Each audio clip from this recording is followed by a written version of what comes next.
PlayStation have been absolutely killing it with exclusives lately. In the last few years, we've seen Uncharted 4, Horizon Zero Dawn, The Last of Us, and now God of War. However, there's a new contender that's going to be added to the mix of already fantastic PS4 exclusive titles, and that is Spider-Man PS4, which is scheduled for release on the 7th of September. It's great to see a Spider-Man game that is being overseen by Sony, because I know they'll give the developers all the time they need to refine and polish the game, with a huge open world New York City, a variety of skills and gadgets, and lots of different Spidey suits to collect. A Spider-Man game of this caliber has been a long time coming, and as someone whose favourite hero has always been the webhead himself, it's amazing to see such a spectacular game in the works. Let's say that Spider-Man's track record as far as video games are concerned has not been good. Games like Spider-Man 2, Ultimate Spider-Man, Spider-Man Web of Shadows, and Spider-Man Shattered Dimension are all considered pretty great Spider-Man games. However, none of them are what I would call a perfect Spider-Man game, which is exactly what I think Spider-Man PS4 is shaping up to be. Everything from the look of New York, the music, the web slinging, and of course Spidey's suit is absolutely perfect. It's beautiful to see my childhood hero brought to life in such a fantastic way. However, if I haven't convinced you that this game is going to be the greatest superhero game of all time, even something that rivals the Batman Arkham series, then today I'm going to be talking about exactly why Spider-Man PS4 will succeed.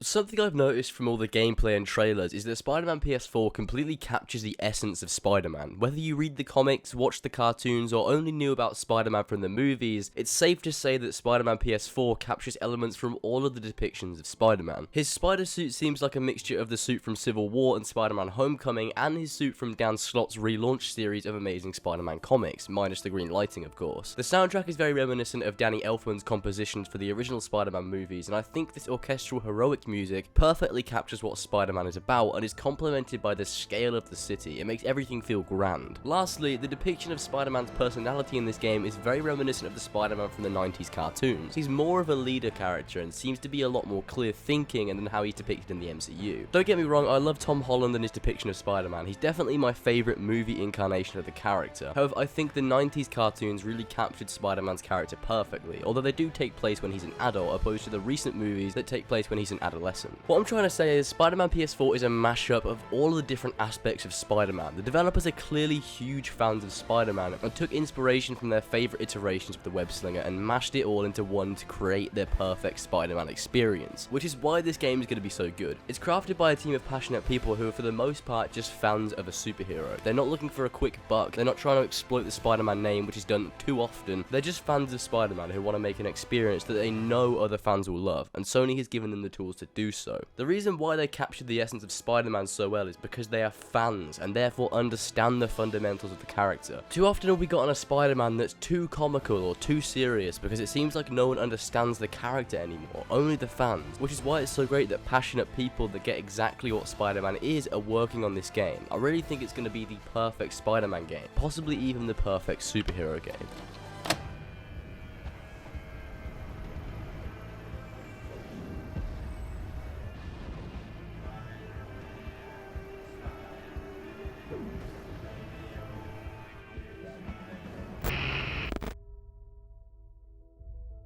From the gameplay we've seen, the animations, movement, and control of Spider-Man in the game look the best they ever have. The developers have put a lot of thought into how he moves and controls. They even had to build certain animations from the ground up, opposed to mocapping them because no one could recreate what they wanted Spidey to be able to do. Either that or the motion capture didn't look quite right, which is incredibly ambitious and seems to have paid off. The animations are stellar. One thing in particular that I think looks fantastic is the web slinging. The detail of the webs, how they actually have to attach to buildings, the way it looks weighty and is momentum based. It's shaping turning out to be one of the best web slinging systems to date, which is to be expected considering the amount of work that has been done on this game. Just watching the gameplay, you can see the developers recognize this as the most important system in any Spider-Man game, which is why they put so much effort into getting it right. The combat is also something that I think they've executed very well. It perfectly captures Spider-Man's agility at the peak of his performance. You can literally dodge bullets if timed correctly. If that doesn't scream Spider-Man, then I don't know what does. Not only this, but the combat and stealth is comprised of takedowns, finishes, and other moves, but you can also use Spidey's various gadgets to your advantage, which is something that other Spider-Man games were lacking in. Fair enough, you had Spidey sense, web slinging, and all of his other abilities, however they never really delved into the more technological side of Spider-Man's character, and it's great to see them exploring this in Spider-Man PS4. We've seen from the various clips and snippets of gameplay that Spider-Man can use his web shooters for way more than swinging from them too. Use them in conjunction with the environment during combat to incapacitate enemies for a short period of time. He even used what looks to be a variation of the web grenade during a stealth section, which shows that you'll be able to utilize Spidey's arsenal of weaponry outside of combat too. It's great to see a Spider-Man game that has a genuine stealth system. Now I know that Spider-Man has never completely been about stealth, however he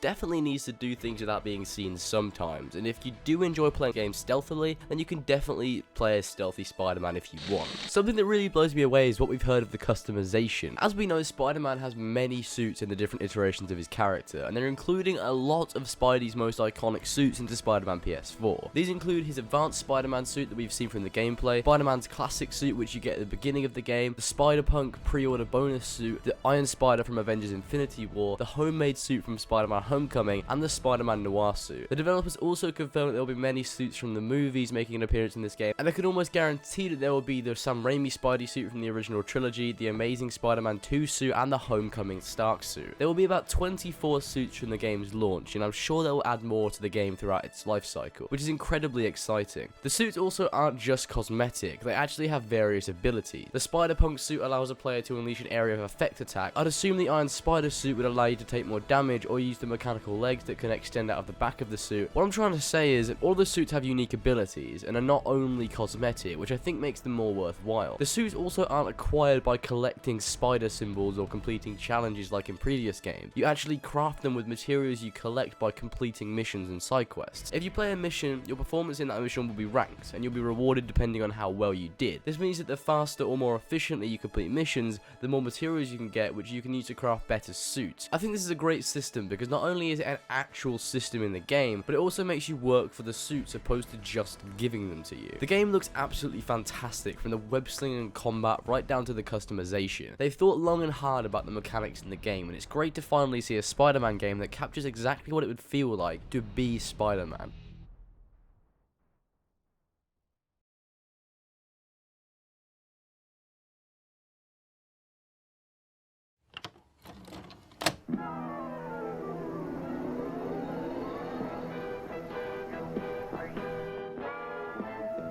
Spider-Man!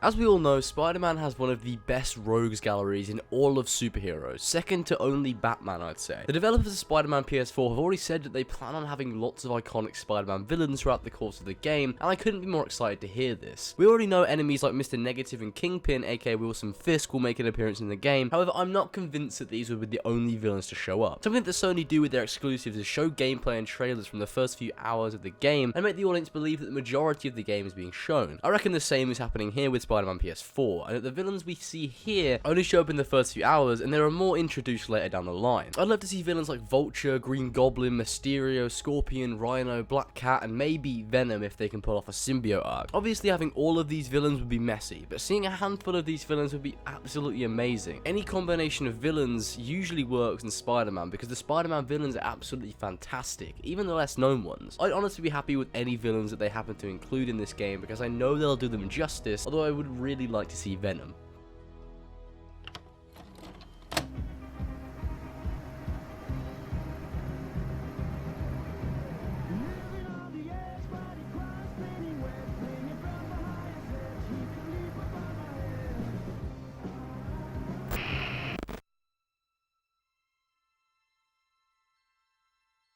Sony have proven that they're capable of releasing masterpiece after masterpiece when it comes to their exclusives, and I'm sure Spider-Man PS4 will be no different. They give developers the time they need to make great games, which is why the space between each Uncharted or Last of Us game is so long. Instead of forcing the developers to release an unfinished game, they give them the support and time they need during the development stage so that when it rolls around to releasing the game, we get a complete and polished experience, which is much better than having a half-assed buggy piece of shit, which is how a lot of games release nowadays. Also, Sony are incredibly good at marketing. They usually only show the first few hours of any game in the trailers and gameplay, so there's most likely so much more to the game that we'll only be able to see after launch, which I think is a much better way of marketing your game because it means that the expectations will be exceeded when it comes out, opposed to the game being underwhelming. Sadly, the latter is all too common in the current video games market. If Sony knows anything, it's how to oversee, support, and market a game. They may not be able to handle their own Spider-Man movies or Spideyverse, however they are definitely capable of making a fantastic Spider-Man game, and only time will tell if it's as good as we think it's going to be.